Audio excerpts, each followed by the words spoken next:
right, welcome back, ladies and gentlemen, boys and girls, to another episode of The Uncarved Self. I'm your host, Josh Stewart, and before we get into the topic of today's video, I want to remind you guys that I have started that newsletter, that Substack, that I write accompanying these videos. And if that's something you're interested in, if you're interested in the kind of writing essay style types of posts, then you can follow me on there. You can sign up for that. That link will be in the description, and I hope you guys can follow along through that modality. The topic of today's video is fear. And I know it's something that everybody feels. It's something that I feel. It's totally human to experience this fear, but I kind of want to break it down into how fear can be helpful. And it should be used as a compass rather than a stop sign.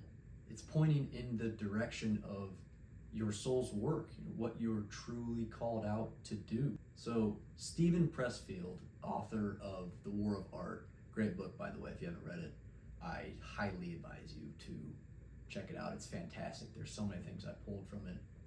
Anyway, The War of Art, Steven Pressfield, he calls this fear resistance, and he talks about ways that this resistance manifests itself. And the more you feel this resistance, this aversiveness, the closer you are to being aligned with your task.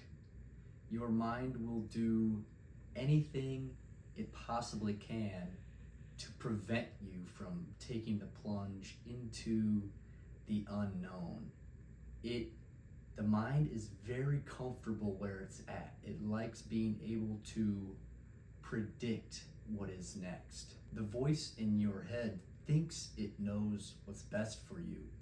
It tries to shield you from this fear, whether it's public speaking or publishing content or starting a brand or whatever it is.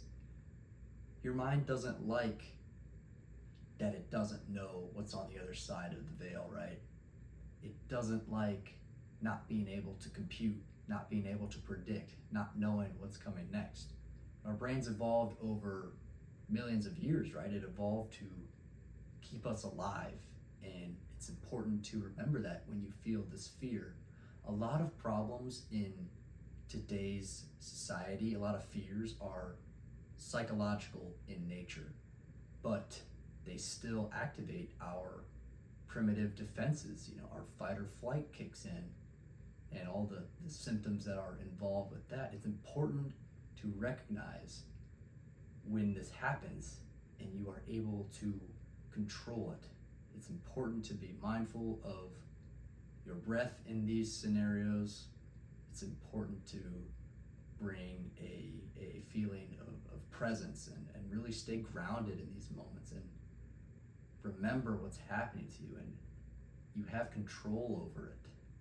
When you bring awareness to this scenario, you're taking the first step in fighting back against this voice in your head that's trying to keep you stagnant and keep you where you're at in a comfortable spot, even if it's not beneficial to your well-being. When our brains find themselves wandering into the future, into the unknown, we are bombarded with signals telling us to stop, to return to the known. Our mind fears what it does not know, and instead of finding out, instead of taking the plunge, we hide these thoughts, we hide these feelings, we bury them, we repress them. And it's in this constant burying that leads to stagnation, to shame, and eventually to regret. It is this avoidance that is poisoning our souls. We know deep down we're capable of more. We should be doing more, but we don't. And that leads to the shame and the regret. And continued shame and regret, that leads to seeking ways to cope with alcohol, with drugs, with scrolling, whatever your vices may be. That might be just a band-aid for the underlying problem.